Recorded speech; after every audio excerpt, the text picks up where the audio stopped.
Before we begin this journey, dear friend, I'd love for you to click that subscribe button. Each story shared here holds emotion, wisdom, and truths that slip our minds until circumstances demand we face them. Subscribe now, walk with me to the very end, and let's experience this moving tale side by side. Dawn's soft light filtered through delicate curtains, painting warm amber patterns across the peaceful rooms where Mary had made her home for over 30 years. These walls once rang with joy, playful disputes dissolving into laughter, footsteps racing across floors, dishes clattering at mealtimes, and Richard's signature coffee aroma, bold, comforting, always slightly oversweetened. The house now existed differently. It moved with caution, communicated in hushed tones, and cradled the past like something precious and breakable. Only one sound interrupted the stillness: the continuous rhythm of the oxygen concentrator positioned near the window chair, where Richard spent his waking hours. Mary positioned herself at his side, her once firm hands now shaking faintly as she mixed a bowl of smooth oatmeal. Her tone carried the warmth it always possessed when she said softly, "Good morning, my darling." Richard's eyelids lifted slowly. The vitality had dimmed, no mischievous gleam, no swift reactions, just gradual labored movement. He attempted a smile, though the stroke had claimed so much. The right corner of his mouth remained nearly motionless. This man who once swept her into his arms when her legs ached, who could repair everything from leaking pipes to wounded spirits, who constantly ribbed her about her off-key humming. He now fought to raise a palm, a digit, a syllable. Mary pushed down the sorrow climbing her chest. She fed him with deliberate care, navigating each spoonful with patience learned through loving in unexpected ways. She dabbed his chin tenderly, acting blind to the irritation in his gaze, the anguish of losing independence over basic tasks. She refused to let him witness her grief. Not this morning. Never. Following the meal, she tucked his covering around his legs, with the practiced gentleness of someone who'd traced every contour of his frame, through decades of partnership and devotion. She cracked the window open, inviting fresh morning coolness inside. The outside world seemed bizarrely removed. People walked pets. Kids zoomed along sidewalks, school bags bouncing wildly. Someone's ordinary existence continued uninterrupted. Yet within these boundaries, moments felt paused, caught between optimism and truth, anguish and obligation. Each space in the house reflected their former selves. Family photographs lined the corridor. Richard cradling infant Daniel with unmistakable joy. The aged leather sofa they debated endlessly before choosing because it simply belonged. His cherished turntable, constantly spinning jazz until midnight. Even the hairline fractures in the kitchen floor carried meaning, the tale of a dwelling constructed through devotion, weathered by years. Everything now carried additional weight, like recollections refusing departure, denying her oxygen. Mary's routine remained hushed yet overflowing with countless tiny duties, the variety that drained the soul before touching the body. Medication timing, food preparation, clothing care, physician communications, respiratory monitoring, observation, constant vigilance.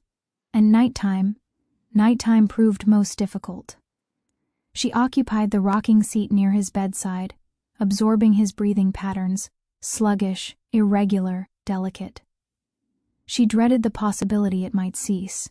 Tears came occasionally, soundlessly, concealed behind her palms to spare him. She longed for him, not merely his physical form. She missed his essence. She missed hearing her name on his lips, missed his voice animating their home, missed being his partner rather than his attendant. One afternoon while Mary cleaned dishes, her phone chimed. The recognizable contact appeared like gentle illumination in shadow. Daniel, her boy.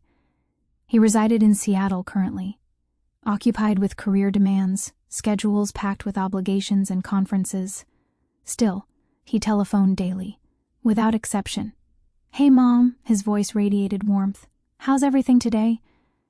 Mary manufactured a smile, one audible despite the distance. "We're getting by," she replied, though her words wavered slightly. Daniel caught it instantly. "Mom," he said carefully, "you needn't pretend around me." She lowered herself onto the kitchen seat, acknowledging the burden she'd been dismissing. Things feel altered, she murmured. I miss our old reality. Silence settled, not hollow silence, but the rich kind heavy with mutual comprehension. Mom, Daniel continued, you've handled everything solo for months now. You deserve rest. Several days away. Allow me to assist. Mary declined reflexively despite his absence. Your father requires my presence, she stated. I cannot abandon him. Mom, his tone gentled while maintaining resolve. You're exhausting yourself completely. Dad would want you rested also.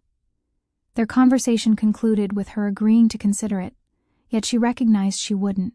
How could she depart from Richard even briefly? Still, buried underneath responsibility and anxiety layers, she acknowledged her exhaustion that rest couldn't remedy. Weariness born from excessive giving across excessive time. Months had passed without laughter, without observing the heavens casually, without truly seeing her reflection. That evening, mechanically folding garments, an unexpected knock resonated through the house.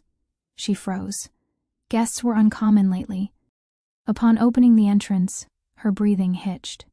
Daniel stood present, tall, appearing fatigued, jacket dampened by weather, yet grinning. That familiar, affectionate, boyish expression that once brightened her universe. Daniel, she breathed. What? How are you here? He shrugged nonchalantly, entering and placing his luggage down.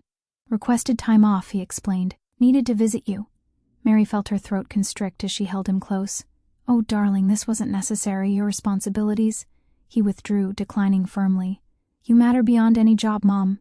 Subsequently, Daniel positioned himself beside his father, clasping Richard's hand. Richard's eyes gradually found him, and for the first occasion in weeks, a faint expression emerged, modest but genuine. Mary observed from the threshold, her chest aching with simultaneous comfort and melancholy. Witnessing father and son united reminded her of happier moments, underscoring time's transformation. After their evening meal, Daniel addressed her with unexpected gravity. Mom, he said quietly, I'm taking you somewhere. Somewhere? Mary echoed, puzzled. Just briefly, he clarified. You need to breathe properly again. She protested immediately.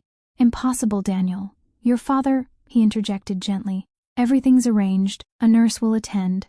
Dad won't be solitary. You've exceeded expectations. Now it's my opportunity to care for you. Her spirit trembled. Departing frightened her. Suppose complications arose? Suppose he required her? But Daniel softly enclosed her hands within his, regarding her with Richard's former strength. Mom, he breathed, you've forgotten living. Let me show you again. Extended moments passed with only rainfall tapping glass. Mary gazed into her son's eyes, those eyes she'd cherished since his birth, and experienced something absent for months, hope, tiny, fragile, yet authentic. All right, she finally whispered, just briefly. Daniel embraced her firmly. That's sufficient. That evening, Mary remained by the window, observing street lamps reflecting against rain-washed pavement. Richard breathed peacefully behind her. She stroked his hair and murmured, I'll return quickly, my love, I promise. For the first occasion in months, sleep came without tears. Pain persisted, fear remained, doubt lingered. Yet beneath everything, something fresh had awakened, a subtle transformation, a tentative stride toward restoration, a breath she'd forbidden herself far too long, and she remained unaware that leaving the following morning would initiate a journey transforming her beyond imagination.